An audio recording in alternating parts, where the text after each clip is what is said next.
all of our speakers to join me in walking down the stairs with their masks. We want everyone to follow us down the stairs, and what we're going to do is stand with our masks in front of our faces for 3 minutes and 50 seconds. That represents the nearly 3,500 students in our county who are experiencing homelessness.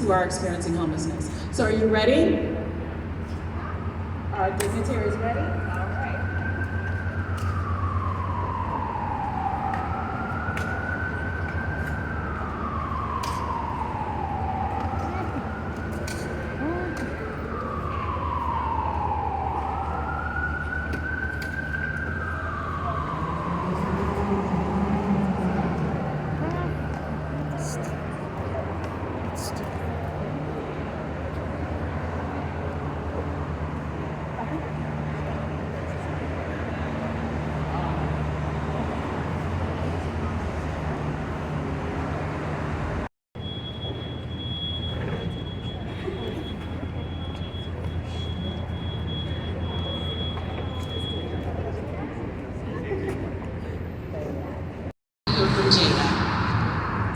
Hi guys, my name is Jada. I got involved with HCEF after receiving the Hope for Learning Award. One of my teachers, she was very committed in helping me apply to scholarships during my senior year of high school. She sent me a few, but the only one I got an interview for was the one through HCEF. It was weird applying for things where homelessness was a requirement. I've spent years fearing that people would find out that my family was poor, so it was hard for me to accept this help and see my hardships as more as an opportunity to find a better support system. We moved a lot when I was growing up, but I first experienced homelessness in 9th grade. I didn't really consider myself homeless because we didn't live in a shelter or we didn't live on the streets either.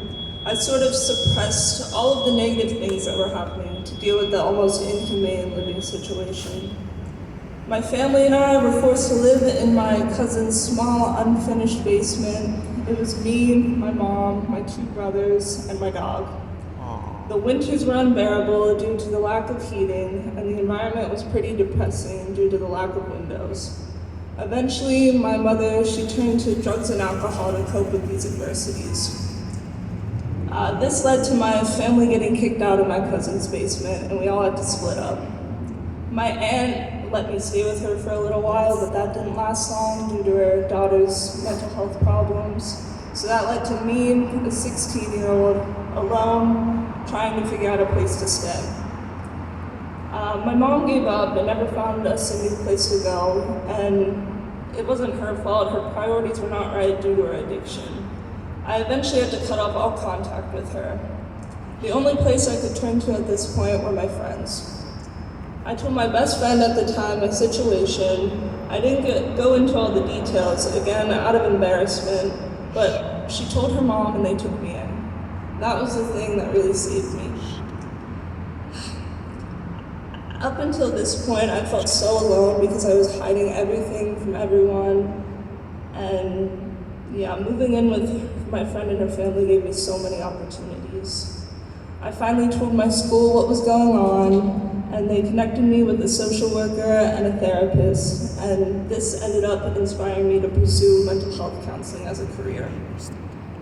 This was also how I got connected with HCEF. After winning the Hope for Learning Award and attending the luncheon, it was nice to see that there were other kids with similar stories. It made me feel less alone and more comfortable opening up to people.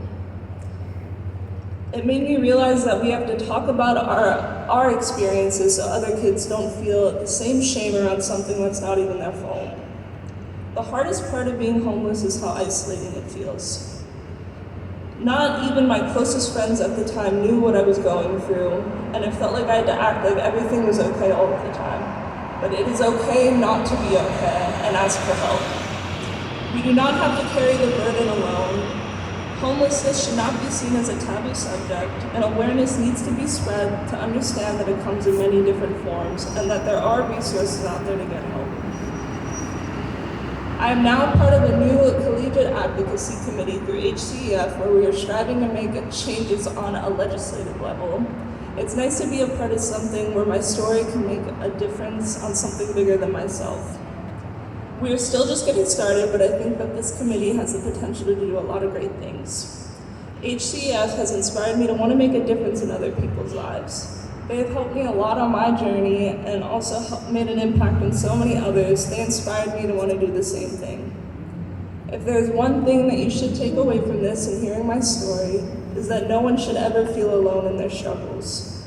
Reach out because there is help available, and if you're in the position where you can, try to provide support to others. A lot of people suffer silently, but we need to raise awareness so that there's not another little girl that feels like she has to carry the burden alone. Thank you.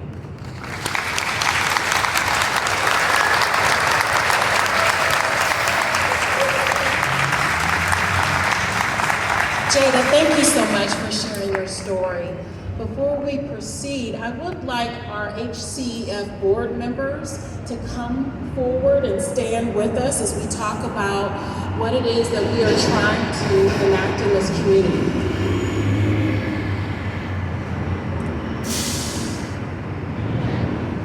The issue of youth homelessness is one that doesn't just reside in one neighborhood, in one school, or in one agency. It's a community-wide, it is a statewide, and it is a nationwide challenge demanding all of our responses. A challenge that without our collective attention continues to grow. Last year at this time, I stood in front of you all and I shared that in our county that there were 3,122 students who have been identified as homeless. And across our state, 40,003. But today, on October 1st, 2024, I'm here to share with you that those numbers have significantly increased. As of today, that there are 3,496 students in our county who have been identified as homeless. And across the state of Pennsylvania, 46,714. These are record-breaking high numbers, and this is the second year in a row that we unfortunately broke this record. Today, I'm calling upon the power of collaboration. Today, I'm calling upon the power of the branches of government who are represented here today to ensure we support children's rights to stable, quality education, because we know statistically that the number one intervention to break the cycle of homelessness and poverty that our students are suffering through is education. To our federal partners, I thank you for your commitment to providing critical funding and legislative guidance that allows us to support children and families experiencing homelessness. Your leadership through the initiatives like the McKinney-Vento Homeless Assistance Act and the Education for Homeless Children and Youth Act creates a foundation for our work at HCEF. But we must do more.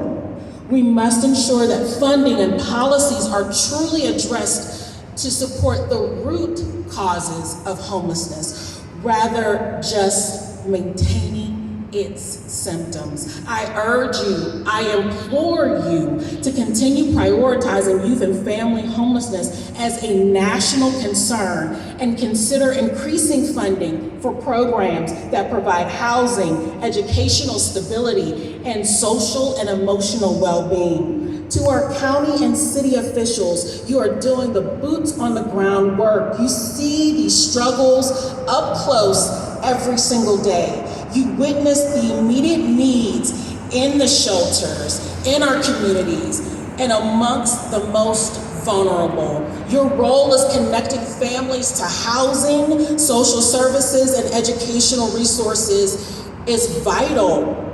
We know that a housing strategy without a wraparound service plan only addresses the symptoms, not the root causes. We ask you to strengthen these local safety nets and help us develop wraparound services to complement rapid rehousing initiatives. to not only meet the basic needs of our children experiencing homelessness, but also provide the opportunity for them to learn, to grow, and to thrive. It's about more than a place to sleep. It's about creating an environment where a child feels safe, supported, and is ready to learn. And to our school district partners, the heart of the children, you have the heart of the children every single day. And I'm here to say thank you, thank you, thank you for being the steady force the force that supports our students. Teachers, counselors, administrators work tirelessly to ensure that students experiencing homelessness have access to stable education, even when their lives are anything but stable. We must continue to explore innovative approaches to support our students, from after-school programs to transportation assistance. I'll say it again, to transportation assistance. We need to ensure that homelessness does not equate to helplessness for any child under our care. This is not an issue that can be solved in silos. This is not an issue that can never, ever be solved in silos. It takes federal, county, and city governments to unite with school districts and out-of-school time agencies. We form the safety net that can lift our children up when we come together and we focus on creating stability for their lives. From instability to hope, together we can ensure every child, regardless of their housing situation, has the access and the resources, the opportunities and support they deserve. Today, I am asking each and every one of you to make a pledge with me right now. And what is that pledge? That pledge is for all of us to come together immediately this month, Homeless Children's Awareness Month, to affect change through partnership, to break down the barriers that hinder our children's ability, that hinder our children like Jada and her story to achieve their dreams. Let's leverage our collective strengths and resources to ensure that homelessness is not a permanent label, but a temporary situation on the path to a brighter future today. Today, let's all work together to create equity through education. The next voice you'll hear today is from a dedicated champion of legislation that directly impacts our students and families. She is tackling critical issues such as the rising cost of housing and expanding access to affordable housing. In our county, 43% of those experiencing homelessness are experiencing it purely from an economic standpoint. So, without further ado, it is my pleasure to welcome Congresswoman Summer Lee.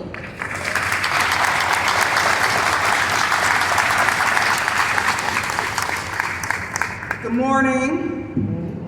Oh, come on. Good morning. Thank you so much. I'm so grateful to be here. I'm grateful for the opportunity to be in the fight because we recognize that this is an all hands on deck moment. Every single thing that we do going forward needs to be with the intentionality of centering our young people, centering the things, the priorities, the policies, the issues that will actually make their conditions better so that they have not just a chance to survive, but so that they have a chance to thrive and help us to build the new society that's going to prevent the next generation from going through the same cycles. But I want to start by acknowledging a bit of a sobering fact. We talked about it, the nearly 3,500 students in Allegheny County and 46,000 students across Pennsylvania who were identified as transient or unhoused just this last year. Every single one of these students has a unique story, as we heard from Jada, one of our bright young students who's going to change the world. And while their specific needs may be different, What they all share is a need for safe and affordable housing. They need protections against eviction, reliable transportation to get to and from school, and mental health support that's accessible. They need help in and out of the classroom. And more than anything, they need someone who's going to show up for them no matter what or where they are. But here's the truth. Schools aren't equipped to meet those needs alone, and that's not their fault. Our schools are working with what they got, and what they've got just isn't enough. This is a systemic problem, one that abandons these kids at the very moment they need us most. We can't expect our schools to solve this crisis alone when they aren't even given the resources to do it. These kids need more than what the current system provides. They need us, Western Pennsylvania, to step up and say, we care about you, and we want you to live a healthy and thriving life. That's why this fight is bigger than just the classroom. It's about our communities, every branch of government at the local, state, and federal levels, all stepping up to invest in our kids.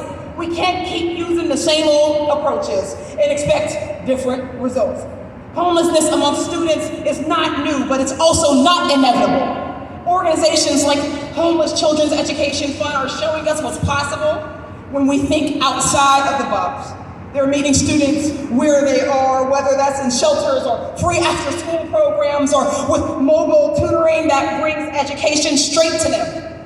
They're helping their parents to stabilize their lives, providing scholarships and offering real career pathways for high school students. That's the innovation that we need. So today, let's not just stand for these kids. Let's stand with our kids. Let's show them that we care, that we want them to succeed, that we need them to succeed, and that we're ready to do whatever it takes to make sure that they have every single thing they need. And I'm happy and I'm proud and I'm ready to be in this fight. I'm ready to work tirelessly until we have no children who don't know or don't have a safe place to be, to live, to sleep, to read, to be educated. So I hope that you will be and join us in this fight, and I'm so proud to be able to have our partners at every level. Thank you so much.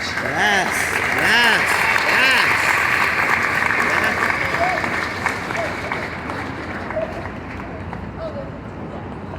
A leader with lived experience, Allegheny County Executive Sarah Innamorato has been a longtime partner in our fight against homelessness. For years, she has participated in events like this one and taken time to literally sit down with our students and understand their stories and understand our program, showing them that someone truly is listening. She is also spearheading the county's 500 and 500 plan through experience.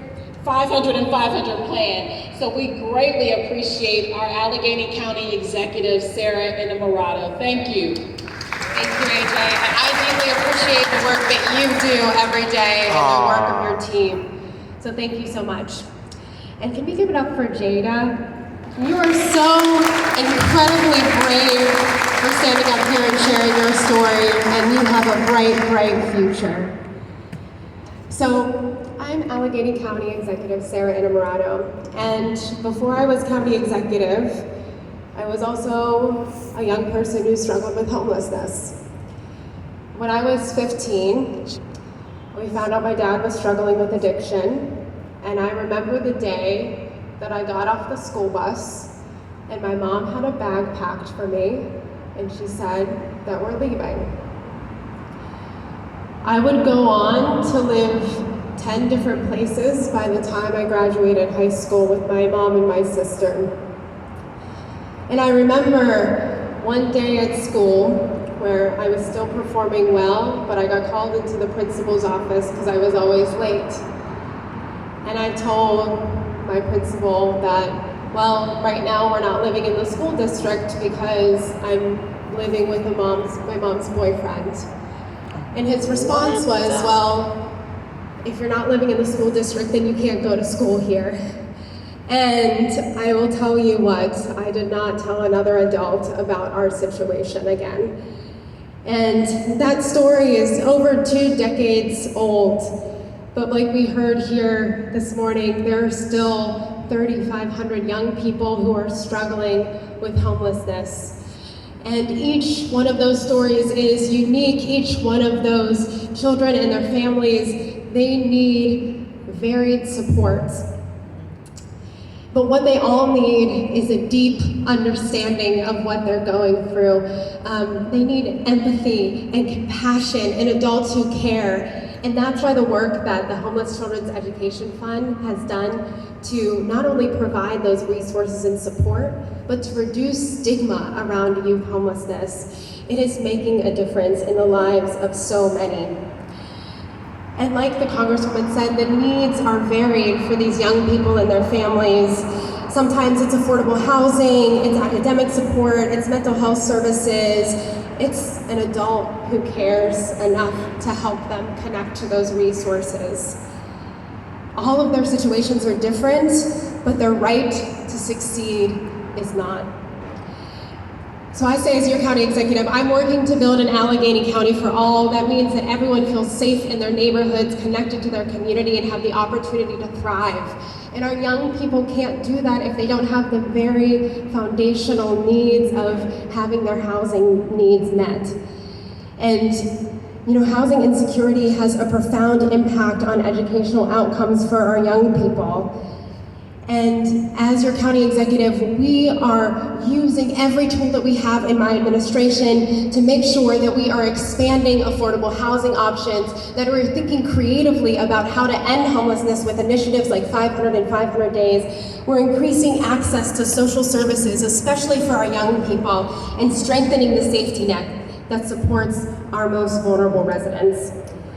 And also, like the Congresswoman said, schools play a critical role in that. I know that the school leaders who are here today, if I would have went to you 25 years ago, I would have been met with a much different outcome. I would have been connected with services. I would have been validated in my experience. And so I want to thank you to the school leaders who are here, who are making sure that young people who are facing housing insecurity get connected with those lifelines that pave a different path for them. And it's so critical for us to be able to address the needs of everyone. And I'll end on this, right? That poverty and homelessness, it doesn't have to be permanent. When we provide young people with the right resources at the right time, we can break the cycle and empower them to lead fulfilling and successful lives. And in order for us to end youth homelessness as we know it, it is going to take all of us. This is a team sport. It's going to take us all at all levels of government. It's going to take us working across organizations. It's going to take the public and private and philanthropic sector. And I know that when we work with teachers, community leaders, advocates, and government officials, we can make that vision of ending youth homelessness a reality. So thank you. Let's continue to fight for these resources. Let's continue to come together, and let's truly build an Allegheny County that works for all of us. Thank you.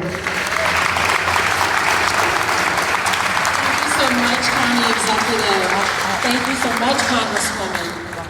As the architect behind an $8.3 million plan to address homelessness by expanding affordable housing opportunities across our city, Mayor Ed Gainey has long been a dedicated advocate in this space. His partnership with HCEF spans decades, lending his voice and personal story to emphasize the critical role education plays in breaking the cycles of poverty and homelessness in our students' lives. Mayor Ed Gainey. Woo! Good morning, everyone. Good morning. First, AJ, I just want you to come up for a minute. What you've done for this organization is beyond belief. You've taken it from the back row to the front row. And you've given it a platform that has given people the ability to understand why homeless children is so important. Yeah. I'd like for all y'all to let's just stop for a minute and give AJ a standing ovation. Woo! Come on, y'all, come on. Woo, woo, woo! Yeah! And the HCEF staff. Yeah, there you go. Give them a round of applause. Woo!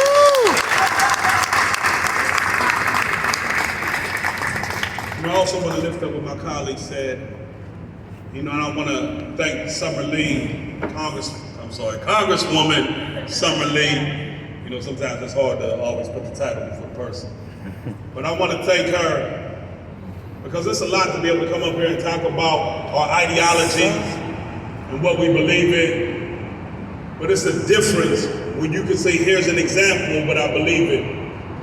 And to be able to help us bring 50 million back, to redo Bedford dwellings, to make sure that we have affordable housing, that is answering the call of ensuring that we have housing for all. So I'd like to thank Congresswoman Summer Lee.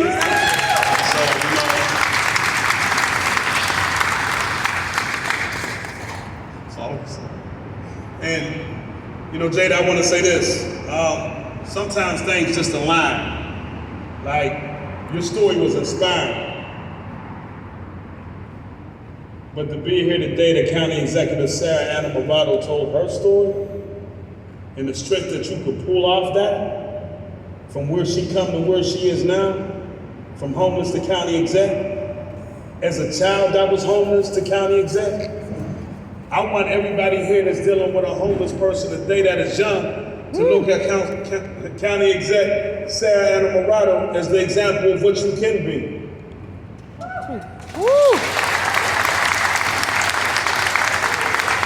To me, her story is amazing because it's not a story that's out of the norm, it's a story that's in the norm.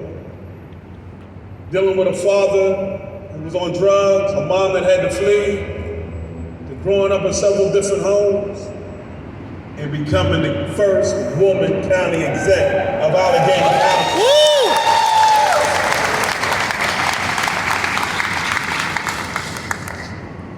Everybody's right. This is something that we have to take on all levels of government. Because the problem didn't get smaller, the problem got bigger. And we all have to play a part. We need all our federal partners, our private partners, our corporate partners, everybody. Because sometimes we just look at the housing of things. And I'll be the first one to say that we all need housing. But I'm also understanding the impact that being youth, to being a child, and being homeless has on the mind. To ask where the love is and can I survive? Can I grow up? Who cares about me? What system is there for me? Why don't we have the right resources? Why we got money to pay for all these laws but can't build no homes or put money in programs to help our young people become the men and women that they have the obligation, so we have the obligation to ensure that they become. Taking the time. From a human capital, our priorities are not correct. Our priorities should be what are we doing to ensure that the least of us, our youth, are growing up in a stable environment to where they see a future and not worry about where they're going to lay their head tomorrow. Yeah. We all have that obligation. Yeah. We all know organizations every day that deal with this. And I always tell people, if we're not investing in human infrastructure, then we're not investing in life. We have to look from the cradle to college and make sure that everyone has an opportunity to live the best life they can. That's why I tell all developers when you come see me, let's have a certain amount of affordability in your plan, because if we're going to stabilize this region, we need to build affordability to where everybody feels they have a right and an obligation to quality housing, to live in a city in which they want to live in. This is about stabilization, to build a city to contribute to this nation. We have that obligation. And it's not in one of us, it's in all of us. But we all have to demonstrate one thing, that we care, that we love our youth. Frederick Douglass said it best. It's easy to build young people than it is to repair broken adults. We have an obligation to make sure that we do that. And to every young person that can hear my voice today, that might be in a situation that they're homeless, look to Jada. Look to Jada. Look to where she's come from. Look at the county exec Look at where she's at. And that can be you too. Therefore, on this day, I, the mayor of the city, give you a proclamation honoring you. Woo! For your hard work today. Yeah!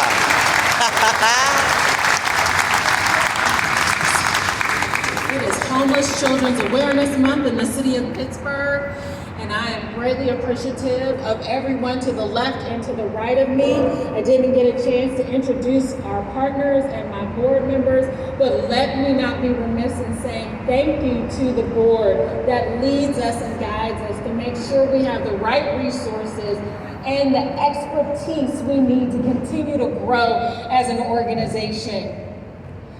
By the end of this year, we will have impacted just about 1,000 lives through Homeless Children's Education Fund. And I'm talking about high-touch progressive programs. Yeah! Thank you. Yeah! But that's just not enough. You heard me say that we have risen to 3,496 students who've been identified as homeless. We need to reach a critical mass of student care that we're supporting more students every single year through partnership and right alignment, through coming together. We can make an impact in that number. So I appreciate your time. I appreciate your diligence and support. Come see anyone with an HCEF shirt on to ask them how you can get involved, how you can support, how you can be connected, how you can advocate. Thank you. Woo!